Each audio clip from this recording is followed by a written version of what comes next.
Hello and welcome to 2CrazyMedia. I'm Matthew and this is Jason, and we're back finally for the first news roundup video of the year. It's been a long time coming. I've been talking now for this whole week about we're returning on Sunday to what we've been doing for so long and now and kind of what we kind of started with, and that's our Sunday news videos. You know, we'll still be doing obviously the Tuesday, Thursday videos. Those are going to be new for this year and a big thing that I want to continue doing, but the Sunday videos are really kind of where we started and what we would always do. So we're continuing with those. Finally back with my co-host, and we're ready to just get back to the news and stuff. And we have all the news that we think you need to know about, the biggest news in both video games and movies of the week. So before we go on, I just want to do a quick little thing each week before, where on the Tuesday, Thursday videos, I have the random topics that I kind of go on about and talk about, but usually it's just by myself and you never get to hear Jason's opinion. So real quickly, I'm just going to ask you, this past Thursday, I went over my top 2 favorite games of the year. Those were Ghost of Yotei and Death Stranding 2. If you haven't seen that video yet and you're interested in hearing the rest of what I have to say about those two, go watch that video. But what are your top 2 favorite games of the year? It could be short explanations of each, just what are your favorite games? So, I didn't play too many games this year. I'm not going to lie and say I played every game, but out of the games I did play, I liked a lot of them. But in terms of my top 2, for my number 2, it's something that I feel like not a lot of people is going to put in their like top 5 list, maybe not even top 10, and that's Sonic Racing Crossroads. And this is kind of an interesting one because I'm not like the biggest Sonic fan in the world. This game, I remember it getting revealed and I was like, whatever, I'm probably not going to play it. But then the game came out and I saw gameplay. Everyone was talking about how good it was and how fun it was. And I was like, oh shit, like I actually have to get this. Yeah. And I ended up buying it and it was so much fun. It's probably my favorite kart racer I played in a long time. It's really good. There's a lot of content in the game as well. They did a good job with that. And overall, it's just one of the most fun racing games I've played in a long time. And for my number 1 game, what would be on most people's number 1 list is Expedition 33, which I also played because I wasn't intending on playing it, but I heard about it from, everybody talking about how good it was. So I was like, you know what, I'll give it a try. And I ended up enjoying it in the first hour. And then after that, I ended up loving it. Easily one of my favorite games I've ever played. Just amazing game and everything, the story, the gameplay, just everything. It's a masterpiece, and it's by far my favorite game of the year. Yeah, I haven't personally played too much of Sonic Racing Crossworlds, but the only time I played it is with you, trying it out, doing the 2-player split screen, and I did have a lot of fun with it. I'm not the biggest, I'm more of just, like, I love racing games, but I'm not the biggest kart racer fan. Even I had a fun time with that game. It was just a lot of fun. It was a good sense of speed. It was a good time. The tracks were all cool. There were a lot of tracks. It felt like the game had a lot of content from what I could see for a game that just came out, and that's pretty cool. So, yes, I will agree, that's awesome. And Claire Obscure, I kind of talked about it a little bit in my video. Like I said in that video, I've tried it out. It's really good. It's one of the few games where I never thought I would like a turn-based. I was kind of always, it's a turn-based it's a turn-based action game. I'm not going to enjoy that. But then actually playing it for the first time, I was like, oh wow, this is amazing. This is so much fun. And I'm like, the part I think I loved the most was honestly the combat. I think it was so much fun. I just had a blast with it. So yeah, I think that's awesome. How about we now get into the news? We have 8 stories for you today. And now let's start with the first story. So Jason Schreier, who is a popular games media person, he has leaked a lot of stuff. He kind of is a big insider. He knows a lot and he knows his stuff, and he's very much everything he says is like it's gonna be truthful. He has a track record for being right about everything. I mean, like, he was the first one to say, hey, there's gonna be GTA 6 trailer coming out next week, and indeed that happened. So before anyone else had said that. So he is very much trustworthy with everything, especially GTA. And recently, he stated on a podcast that GTA 6 still isn't content ready.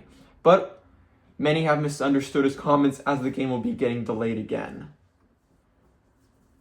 back on a podcast, he had discussed how GTA 6 is currently at the moment not content complete, which is basically there are different stages to game development. Content complete is kind of in the middle, where once you're content complete, if you ever heard the term going gold, the game has gone gold. It's done with content like creating missions, all that stuff. And then the last part after content complete comes bug fixing. Now, the thing with that is that you can do both at the same time. You can be still finishing up content, like he said, Rockstar is still finishing up stories, still finishing up missions, all that stuff. But they could be also bug fixing at the same time.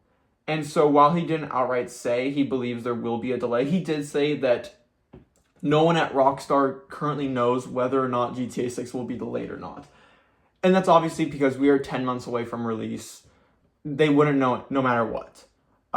You can't, no matter how close the game is being ready to be shipped out and ready, until we get about 3 months up to the game, no one's going to know, including Rockstar, whether the game will be delayed or not. That is just how this game is going to work, the severity of it, and just how much Rockstar really wants to nail it, and it to be perfect, because there's so much riding on this game, and so much just the anticipation and what people are expecting. The expectations are just too high for Rockstar to fail with anything, for anything to come up with, any problems, issues to come with the game. So, and he has said, and a lot of people have taken this report that he has as the game is getting delayed. It's coming out in 2027, but he has later come back and said, hey, that's not true. Just because I said this doesn't mean the game is getting delayed. And he said he's more confident that the game is coming out this year than next year. Even though he said this, he still said he would bet more money that the game is still going to release on November 19th. So, what do you think about this? I will say, I really hope that this game comes out this year, because I think I speak for everybody when I say that I think everyone's tired of waiting for GTA 6 and we just want the game. Yes. But at the same time, this game has been in the works for so long that I want it to release in a perfect state. Yeah. With, fully finished. So I would not personally mind a delay. I hope it doesn't get delayed, but if it means that the game will release in a more polished state, then I think it's fine. Mm-hmm. I don't think it's the biggest deal in the world, but yeah. I don't know. I hope that it's not delayed, but it's not a big deal if it isn't, as long as it's not too much of a delay. Yeah, I'm on the same page as you. I don't think it's going to get delayed. I'm pretty confident this is going to come out this year. I feel like following the same track record as both GTA 5 and Red Dead 2, both of those games were delayed twice from their dates and then came on the third one. We are now on the third date they've given us. It's going to finally now come out.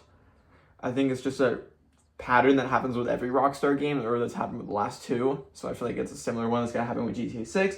Another thing that's interesting about the game not being content complete yet is that Red Dead 2 was not content complete until 2 months until the game came out. They were, many of the actors said they still were recording lines for the game 2 months before it came out, which means that's also not content complete. So a game could, and you always see, I feel like I always used to see people post on Twitter, oh, this game is gone gold, and that means content complete, and that was always 2 months, a month before the game actually released. So for a game to go gold months, 8 to 10 months before is pretty impressive. So GTA 6 not being content complete yet, I don't think is something we should be worrying about as much, because they could also be bug fixing at the same time. But then again, if it reaches a point where we get close to the release date and Rockstar has to delay it, just like you said, I wouldn't be too mad at that. I think, while yes, I'm starting to get tired of the constant delays of this game, and I just want it to come out. This is such an anticipated game, especially for me. I'm I cannot wait for this game. I want it to come out so bad. But again, I also want a perfect game. I think the expectations are so high that if the game comes out and there are any bugs or anything wrong, I think people are just going to rip it to shreds and rip it apart. So I think for almost Rockstar's sake alone, I kind of want it to come out in a perfect state, so they don't get ripped to shreds for small things.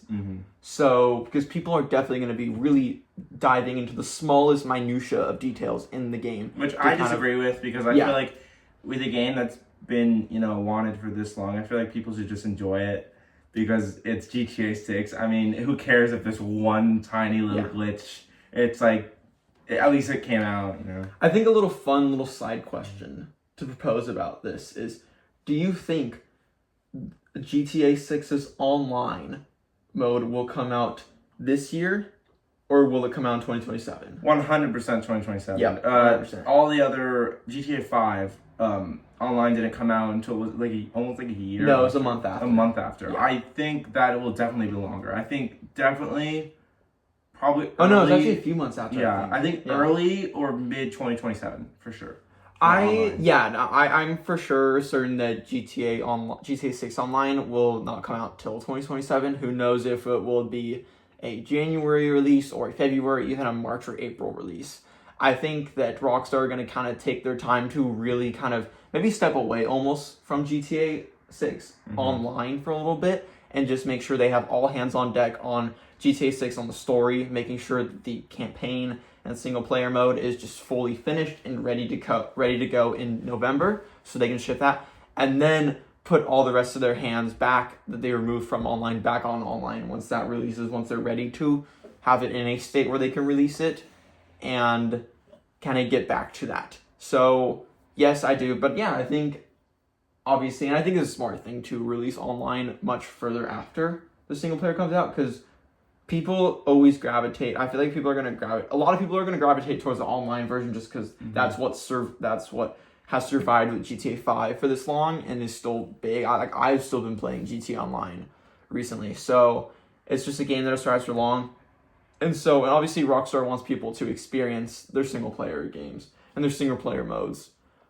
And so it's smart to be releasing it much after, so everyone can kind of get into the single player, enjoy the story because it's going to be good and all that. Alrighty. But yeah, so GTA 6 could be delayed, most likely not, but who knows. Alrighty, time for the next story. We have a lot of Xbox stories, sort of back to back. First one. So Xbox has recently announced its Developer Direct for 2026 and the games that will be coming.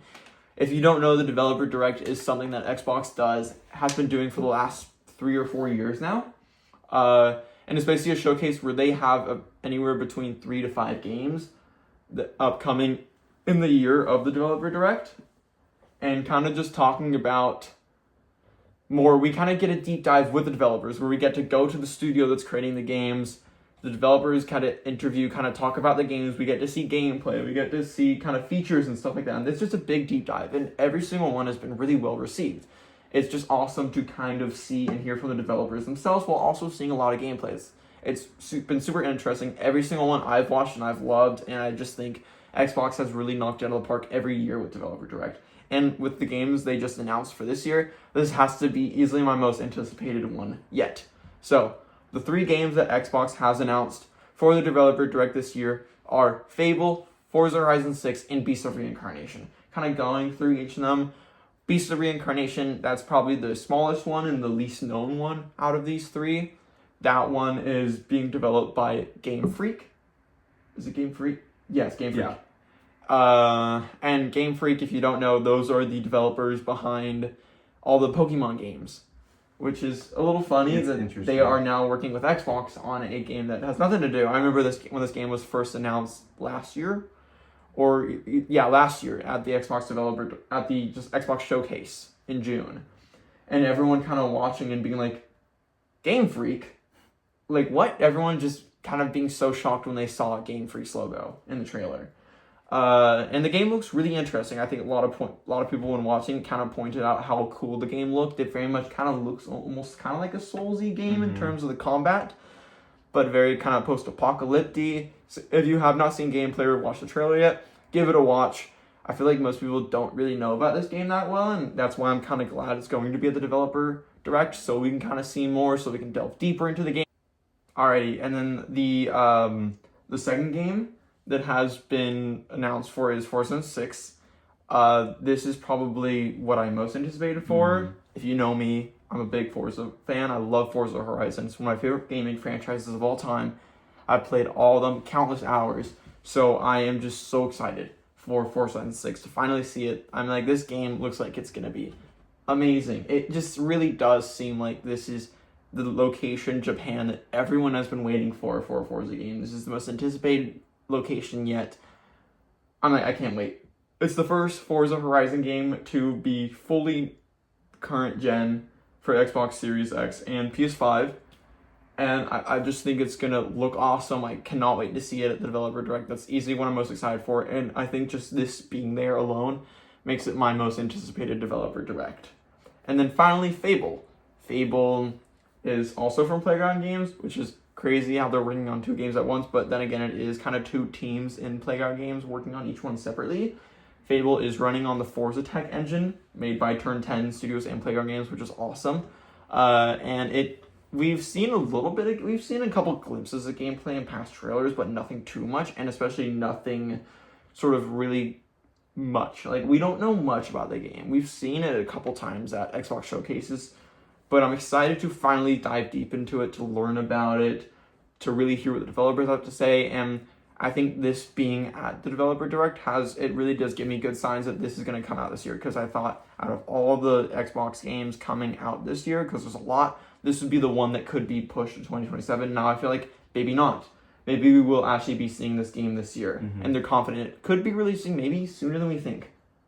Now, what are in terms of least hyped to most hyped in terms of these games? What are you? Well, Beast of Reincarnation is my least because I don't really know much about it. Fable, I'm excited for Fable, but we also know very little because we haven't seen anything in years. Yeah. But I'm sure it's gonna look great when we actually get to see more. And obviously Forza is my most hype because I love the Forza franchise, and it being in Japan is something that I've wanted for a long time. So I'm super excited to see gameplay. I can't wait to see sort of Tokyo City in the game and just the whole map in general, because that's a big thing they've been talking about, is showing off the map, showing off Tokyo, showing off Japan, and just kind of letting us see the map they've made. I think that's a big selling point for this game. That's probably the biggest selling point that they've been especially talking about for this game is Japan. So I cannot wait to see it and for them to show it. And also they said they're going to be showing off some new features. Who knows what those can be? I don't know. This is our 6th Forza game. But yeah, I really do think that Forza Horizon 6, and we'll be talking more about Forza Horizon later in the video with another piece of news, but I really do think that Forza Horizon 6 will be one of the best and highest reviewed games of this year. Not only that, but my prediction this year is Forza is finally this is the year that Forza is finally going to get recognition in places like the Game Awards and stuff, and Game of the Year talk, because Forza Horizon 5, a lot of people forget that game won IGN's Game of the year it came out, which is really impressive to win IGN's Game of the Year. So, and people all the time forget that. So the Forza Horizon franchise is, for this to be a follow-up to the Game of the Year, to a Game of the Year winner, it's a big. So yeah, that is the Developer Direct. Continuing on with the Xbox news, another popular sort of leaker in the games industry business, Jez Corden, who has leaked a lot of info on Xbox throughout the years, and he is pretty correct. Also, he has a pretty good track record, has given a lot of details about Xbox's year of 2026. This is going to be probably their biggest year ever, at least that's what they're saying. This is their 35th, either their 25th or the 35th anniversary, so it's a big year for Xbox. They're treating it as a very big year for themselves and treating it as sort of a very 25th anniversary, and they're treating it as a very important year. And kind of, so there's a couple things I kind of want to go over and talk about that he has stated. One of them being that Xbox has mainly been talking about their 4 horsemen of the year internally, which is Forza Horizon 6, Gears of War E-Day, Fable, and then finally, Halo Combat Evolved. Yeah. The campaign evolved. Halo campaign evolved. Pretty weird, I must say. But yeah, so those are kind of the 4 horsemen of the year, which makes sense. I feel like just alone Fable, Gears, and Halo are just big, and then also adding Forza to that's a massive year for them. Just those 4 alone. But just Corden has given some details on kind of the future of Xbox, not just this year, including that a Fallout 3 and New Vegas remake are in the works. Kind of in the vein of an Oblivion remake that came out, or Oblivion Remastered, where they said it was a remastered, but it was basically a remake of the game. And I'm not shocked about this. I feel like Xbox, it's about time that Xbox needs to finally capitalize on the massive, how big Fallout has become in the recent years because of the TV show. And so I think it's finally time they need to start profiting off that. You know, we haven't had a new Fallout game in years. Sure, we get new updates to Fallout 76 all the time, but we needed a new Fallout game. Either that or a remake of an old Fallout game. And I think kind of doing the same, because the Oblivion remaster, I know you played it for a little bit and didn't love it. Yeah. But I think kind of doing that treatment, which it sold so much. It's one of the highest selling games of the year was Oblivion Remastered. People loved it. It was a massive hit. Like, humongous hit. And that was a shadow drop. So for them to kind of do the same with Fallout 3, which is Fallout 3 New Vegas, I would say, are probably the most beloved Fallout games of the bunch, of the whole franchise. So for those two games to get full remasters or remakes be pretty cool to see. And I think those would also do really, really well. Would you be excited for those? Would you try them out? I would maybe look into trying them out. I'm not like a huge Fallout fan, but I would definitely try them out if people are praising the remakes that they happen. Now, kind of combining this with the talk about the developer direct. A lot of people, including Jez Corden and other people, have been saying that they've heard rumors that there is going to be a secret fourth game at the developer direct. We don't know whether it's going to be an Xbox studio, whether it's a third-party studio, whether it's... A lot of people have said it's a smaller project. It's not a big thing. It's a smaller game. But do you think it could be either the Fallout 3 remake or New Vegas remake? I think so. They'll just end up revealing it there. Yeah. I feel like we've seen it a lot of the time at the developer direct. We'll see shadow drops. I know we saw that with Hi-Fi Rush the first year they had it, so I wouldn't be shocked. I don't know if Xbox would consider these two games to be big or small. Who knows? But yeah, I think those would be awesome, and I do it very well because they did the same thing with Oblivion, where that was a shadow drop, and that did very well. Another thing Jez Corden has stated is that Obsidian has 4 projects in the works, some big, some small. That's pretty crazy. Oblivion had already 3 games this past year, with Grounded 2, Avowed, and Outer Worlds 2. All 3 being like 8 out of 10 games. And so they're very consistent. They're kind of that studio of Xbox that is always putting out 8 out of 10 games that are always really well beloved. They're really good. They're always 8 out of 10s, which is good. 8 out of 10 is good. Or it's great, honestly. It's great. And those games are all very much loved, very much beloved. And Obsidian really is like the workhorse of Xbox. They're kind of always pumping out multiple games a year, and all their games are really consistently good. And so for them to have 4 projects in the works is crazy. I mean, like, I can't even think of what they could be. Like, some are small, some are big. Like, I can see one of them being a sequel to Pentiment, which was a big hit, which was a very small game.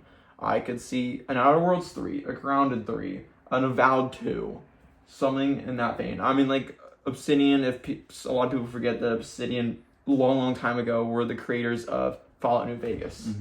So who knows? They could be working on a New Vegas 2. What do you think about Obsidian? I think they're solid. I think whatever they end up revealing, I'm sure it's gonna be really good given their track record. So I'm down for anything they do.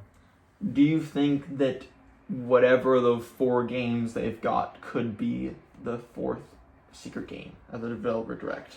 I think maybe. I don't think they're making New Vegas 2. Okay. But I think there's a chance. Yeah. Well, the interesting thing is that the person behind New Vegas, the original New Vegas, at Obsidian, who left after, he came back to Obsidian. He recently came back. So maybe something to do with the remake or the sequel. Or yeah. Who knows? And then another thing Jez Corden has said is that Machine Games is not only working on a sort of Rainbow Six Siege style game that he didn't really explain too much else on, but more importantly, is working on a new Wolfenstein game. That is pretty cool. They just had a great 2024/2025 with Indiana Jones and the Great Circle, which was a smash hit, and was well beloved. I played a little bit of it. I really enjoyed what I did play of it. It was really cool. It was a great time, and I for sure thought that their next game would be just a sequel to it, but I guess not. I guess they are working on Wolfenstein 3, which has been highly requested, highly wanted, and I think that's awesome. I never played the first Wolfenstein, but I played Wolfenstein 2, and I had a bunch of fun with it. It's just a crazy, total fun shooting game. It's just a blast of a first-person shooter. Would you be interested in Wolfenstein 3? I haven't played any, but I've seen gameplay and they look really fun, so yeah, I probably would. I feel like that'd be a smash hit, and it's a game that people have been wanting for a while. So I think that's a for sure just bet of just like it's going to be a big game for Xbox, and I think Machine Games is going to knock it out of the park. And then sort of final thing that just Corin has said that we want to talk about is that Ninja Theory's next game will be more combat involved and interactive than Hellblade 1 and 2. Yeah, I think after the sort of reception of Hellblade 2, which got very mixed reception, I think a lot of people did appreciate it for the cinematic nature of it all and how cinematic everything from the combat to the gameplay to just playing the game was. I mean, it looked amazing. The audio design was crazy, but it was very cinematic, and I think people were looking for almost more of a gameplay feel and a gameplay-oriented game. So they're definitely changing that, where they're more focusing on gameplay, on combat, which I think is actually a step in the right direction. I think if they were to combine this sort of look and cinematic feel of their last few games, but then kind of experiment with the combat and make it more enjoyable, I think that could be they would have a big hit on their hands. Yeah. So that's really all for Xbox. So big year coming this year for Xbox. Cannot wait to see. Can't wait for the Developer Direct coming in just a few weeks, January 22nd. We will be talking about it on the channel after. And also can't wait for just everything from the showcase in June to just whatever they have. Alrighty. On to finally some movie news. Finally. It's been I feel like a slow week for movie news. Yeah. But our first thing is that Sebastian Stan has been casted in The Batman Part 2. Very, very exciting in my opinion. Oh my god. Yeah, so we're both massive fans of Batman Part 2. The Batman Part 1, sorry. The Batman Part 1 is my favorite film of all time. I absolutely love that movie. I adore it. And so I can't wait. Batman Part 2 is my most anticipated film right now. Like, ever. I cannot wait for it. I know it's still not coming out till like 2027, but I've been counting down the days for it. It seems like it's never going to come out, and finally we're starting to hear casting news of it, and that really does feel awesome. To finally be hearing news about casting really feels like we are getting to a place where this movie is coming out sooner than we think. Recently, we heard a few months ago that Scarlett Johansson would be in it. Wow, I don't know if that's ever been officially announced as a casting. I'm pretty sure, yeah. Okay. Officially. Or at least we don't know, but it was never announced who she's playing. Yeah. But with Sebastian Stan, who's also a fantastic actor, by the way, love him in all the Marvel movies as the Winter Soldier, but also just he's been really expanding himself into a lot of other movies recently, and I think he's been great. And to see him now, he will be playing officially Harvey Dent. Which is awesome because Harvey Dent, or suppose Two-Face. I think everyone knows that. There's no spoiler. Yeah. Two-Face is definitely one of the more interesting Batman villains in my opinion. Yep. And one of the more iconic ones. So I'm very interested to see how Matt Reeves is gonna handle his version of Two-Face. Yeah, I can't wait. I think it's so cool. Two-Face is one of my favorite Batman villains. I just think the whole design of him, his face, and the whole flip of a coin and choosing two sides of a coin and all that stuff and what to do, I think it's so cool. It's so fun, and I can't wait to see Sebastian Stan as Two-Face. I think it's a great pick. It's such an inspired pick that I honestly would have never thought about if someone asked me who would be your pick, but the more I kind of hear that, and I'm like, oh my god, that's like perfect. That is like perfect casting, and I would have never thought about that, but I'm like, that's genius, and I can't wait to see it. I can't wait to see who else is casted in this film. It'll be interesting to see the rest of the casting news, but it's just weird to be hearing more actors being added to the Batman Part 2. Like, it's the weirdest thing ever to hear that, but I love it. So excited. So that's awesome. And I cannot wait, and I think it's perfect casting. Alrighty. on to the next piece of news. So the lead cast of the live-action Tangled has been announced. So we've gotten the 2 main cast members. So Milo Manheim is going to be playing Flynn Rider, and Tegan Croft will be playing Rapunzel. I don't really know much about either of these actors. Me neither. I've heard of Milo Manheim before. I don't know where I've seen him or if I have seen him before in anything. I feel like he's been in a lot of like Disney Channel stuff, but personally I haven't seen anything he's in, I don't think. And then I've never heard of Tegan Croft before this, but I mean, like, big congrats to both of them. This is a pretty substantial role to get. This is a pretty massive role. This is going to be a big movie when it does come out. Obviously, all the live-action Disney movies are always a big thing, whether they flop like Snow White or they do really well. And so it'll be interesting. How do you feel about live-action Tangled? If I'm going to be fully honest, I don't care. I am not a fan. First of all, I've never been a huge fan of the original Tangled. I think it's a good movie, but it's never been my favorite. But I'm really not a fan of the live action adaptations. Yeah. And I just don't think they're really necessary because they're pretty much never better than the animated versions. Yep.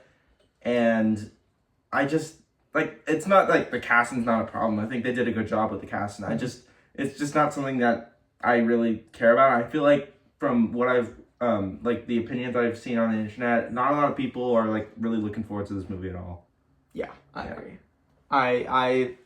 I think it'll just be a big talk in the industry no matter what, just because all the Disney live actions are. I think, especially with Moana live action coming out this year, and how that goes, I do believe that will probably make $1 billion. That will be a box office success, no matter how much people complain about it, which will be a lot. Yeah. I think a lot of people are going to hate on it, but I think it's going to make a lot of money no matter what. I think we've seen that with a lot of Disney movies recently. Like Lilo and Stitch and stuff, where people are like, it's fine, and then it ends up making a ton of money. Yeah. But yeah, I think kind of the reception of Moana live action is definitely going to affect how Tangled is received.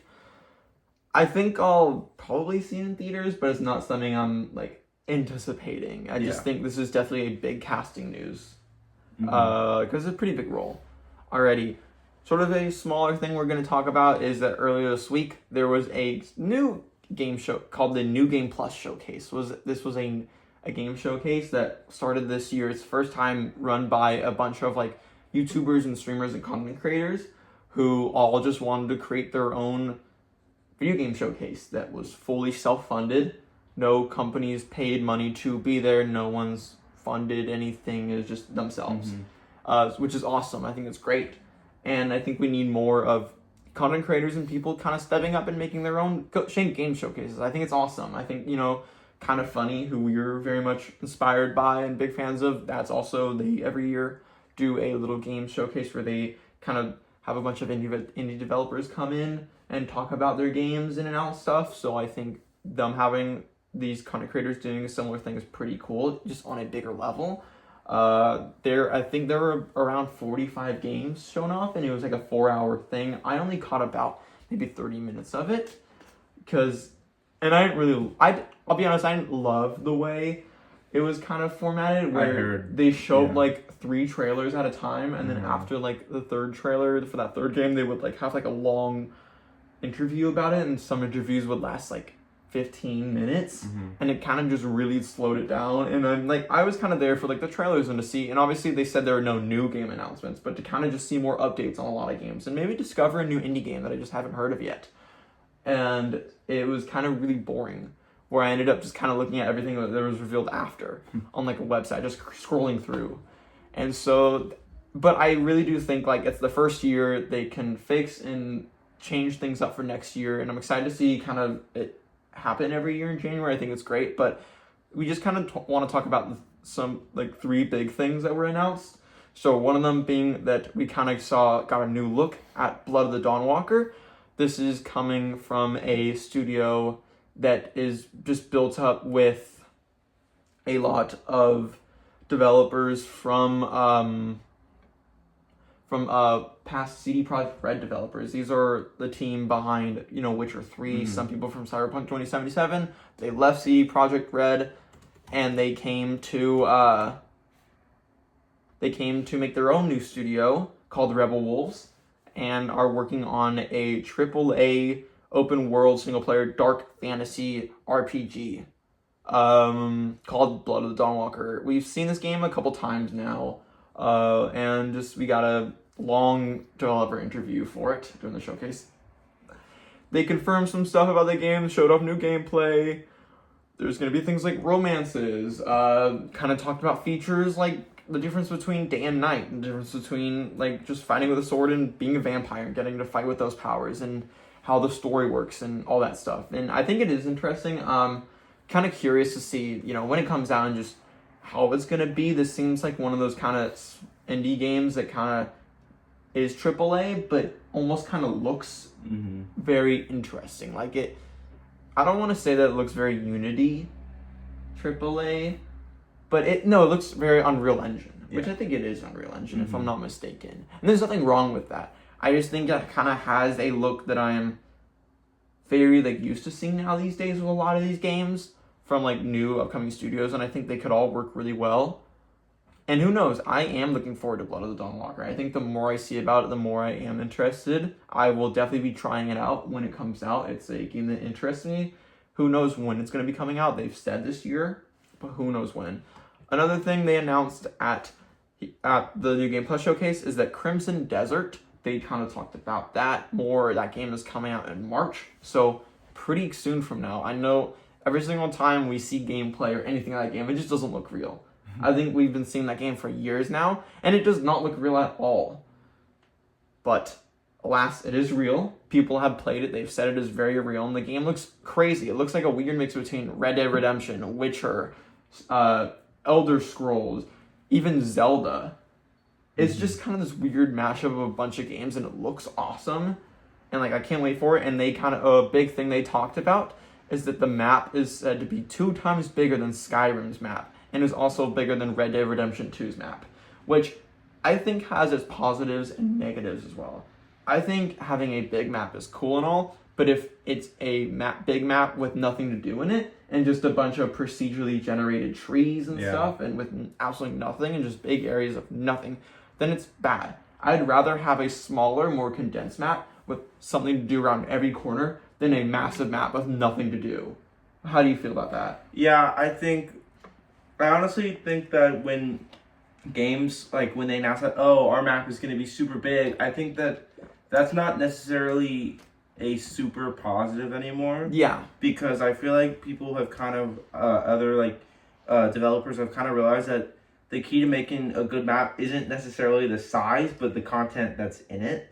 I know, for example, a game like Elden Ring, I know that the map in that game is mid-size. It's not too big, but it's not too small. It has, everywhere you go, there's something to interact with. There's something to do. It's very content heavy of a map. So that's really similar to Ghost of Yotei, where the map was pretty big, but there was something everywhere. I never felt like I was just going through an area of the map that was just empty. I felt like there was something new to do everywhere on the map. So I have a lot of hope in Crimson Desert. I think something that we're going to talk about in an upcoming Tuesday, Thursday video is sort of our fantasy critic, which is something we did this year. We drafted our teams already, and maybe we might talk about our teams and stuff on a later video. And a game that I drafted, I believe. It was me? Or was it you? I think I drafted. Yeah. I drafted Crimson Desert because that is a game that I am looking forward to. I think it's going to do really good. I have a lot of hope in that game. So yeah, I'm really excited. And I think now, after watching the Blood of the Dawnwalker, I might be putting a bid on that. Maybe you'll counterbid me on that one. Yeah. But yeah, so I think our comic says that maybe the map being that big isn't the greatest thing. Yeah. And then final thing about this is that the Division 3, the game creator, or the head of this, the game director, the creative director for the Division series, and now the Division 3, which has already been announced years ago, who also was the creative director for Star Wars Outlaws, he said that the Division 3 is said to be a monster currently, and will have the same impact Division 1 had when it released, which is the big thing to say, because when the Division 1 released, that was a big deal. It was one of the highest selling original games ever at the time. It was a big deal, and so to say that the Division 3, which Division 2 didn't sell very well compared to Division 1. So for him to say that about the third one is a big thing. Yeah. I'm looking forward to it. I recently went back to the Division 3, and I had a good time with it. I enjoyed it. I've played a little bit of the Division 2, but I'm excited. I will be playing the Division 3 when it comes out probably, and it is a game. It probably will not come out early. It's probably 2028 is my guess, but yeah, I think it'll be interesting. And then final news story for the day is that Forza Horizon 5 has passed $300 million in revenue on PlayStation 5.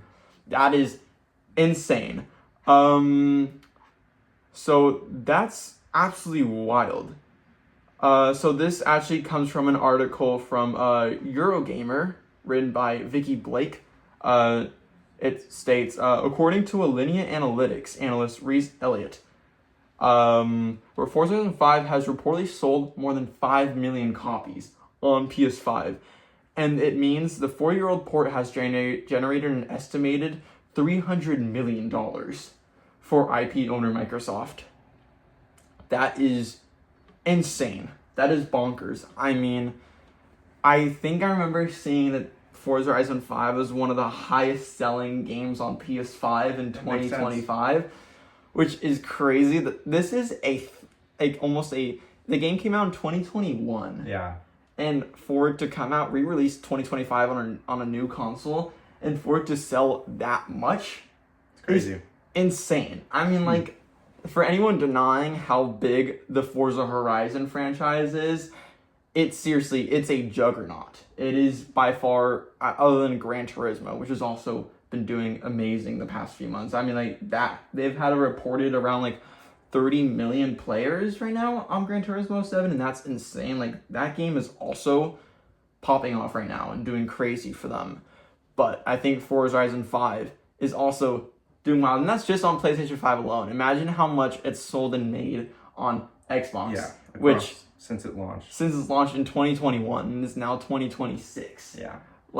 Forza Horizon 5 is a juggernaut. If anyone's questioning how big Forza Horizon 6 is, it's by far going to be one of the biggest releases this year. Or, I could see it in the biggest release. Yeah, it's going to be huge. It's going to be massive. It's going to be sold a lot. Sadly, it is only releasing on Xbox and PC day one, but I do think it will probably come to PS5 in less than a year. Yeah. My guess is it will probably still come to PS5 this year.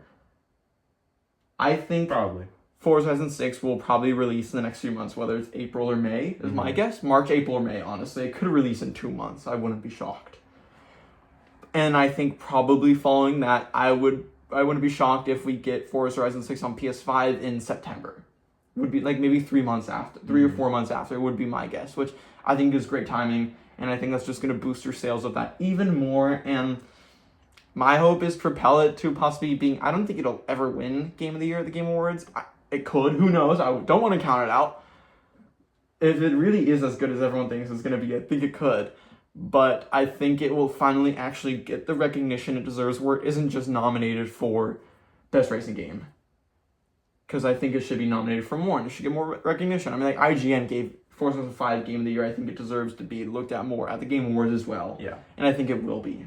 I think it's going to be such a big phenomenon this year that I think it's going to be a lot. I know for our fantasy critic and for everyone else's fantasy critic, Forza Horizon 6 was the first pick for everyone. That was the first pick for ours. I know watching KindaFunny's fantasy critic video they had last week, that was their first pick. They all fought for who would go first to get. They did Forza Horizon 6 before GTA 6. That's how much of a for sure hit everyone knows it's going to be. So look out for it. And Forza Horizon 5 is a monster. Everyone who says that Forza Horizon 5 isn't a good game, I'm sorry, but it's I love other Forza games maybe a little more than Forza Horizon 5, but I think objectively it is the best Forza game yet. Yeah. I think they just get better and better as they go on. So Forza Horizon 5 is an absolute monster on PlayStation 5.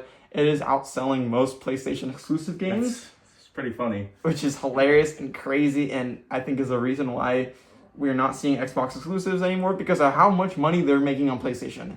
They're making so much money on PlayStation. It's crazy. So it's a for sure bet. And yeah, so that is all. That is all the news for today. Sorry for some of the weird cuts in between, but having some issues with probably editing and just cameras and all that stuff, and just kind of getting used to having longer videos with editing now. So yeah, we will be back on Tuesday with a new video and a shorter video, not this long. But yeah, that is all the news. If you have any questions, anything you want to comment, then please comment down below. Anything you'd like to see in a upcoming Tuesday, Thursday video, any topic you'd like for us to talk about, please put it down in the comment below. If you like this video, if you enjoyed, please like, subscribe. And yeah, thank you so much for watching and have a good rest of your week.